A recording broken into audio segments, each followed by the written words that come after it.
যা কিছু হচ্ছে একদম ঠিক হচ্ছে না, কিন্তু একটা কথা আমি বুঝতেই পারছি না যে আয়ান এমনটা কেন করছে। আর ওই উমেশ, ওই ষড়যন্ত্রে কেন আয়ানকে সঙ্গ দিচ্ছে?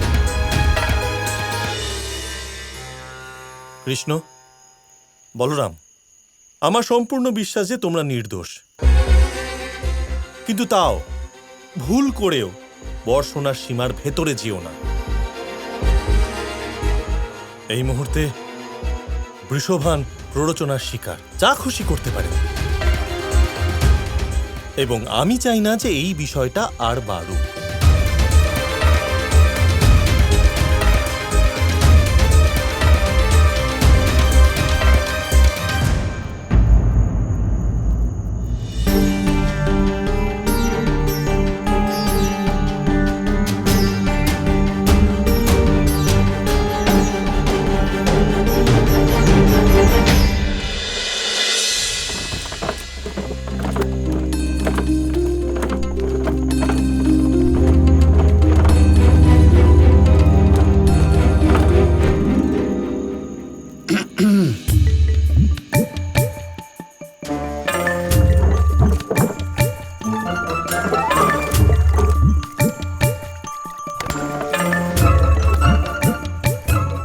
মা,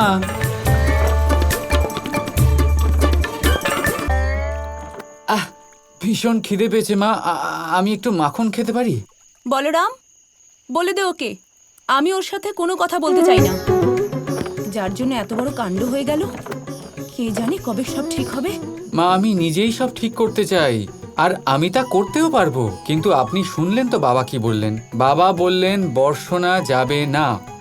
এবার আপনি বলুন, যদি আমি বর্ষণা না যাই তাহলে কি করে হবে? এখানে বসে বসে আমি সবকিছু কি করে ঠিক করতে পারবো?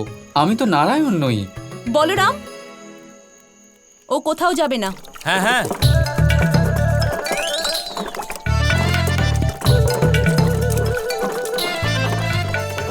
উনি ঠিকই বলছেন মা, কিন্তু আমি যদি ওখানে না যাই তাহলে আমি সবকিছু ঠিক কি করে করব? বলরাম, ও কি একবারে কোনো কথা বুঝতে পারে না? বললাম না ও কোথাও যাবে না। ওখানে বৃষভান মশাই এত রেগে আছেন, কে জানে কি করবেন।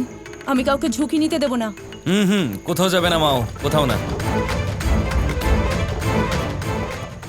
আমার মিষ্টি মা, একদম চিন্তা করবেন না, আমার কিচ্ছু হবে না। আমি কোনো না কোনো পথ ঠিক বের করে নেব। কোনো পথ তোকে খুঁজতে হবে না। তুই যাবি না মানে তুই যাবি না, বুঝেছিস?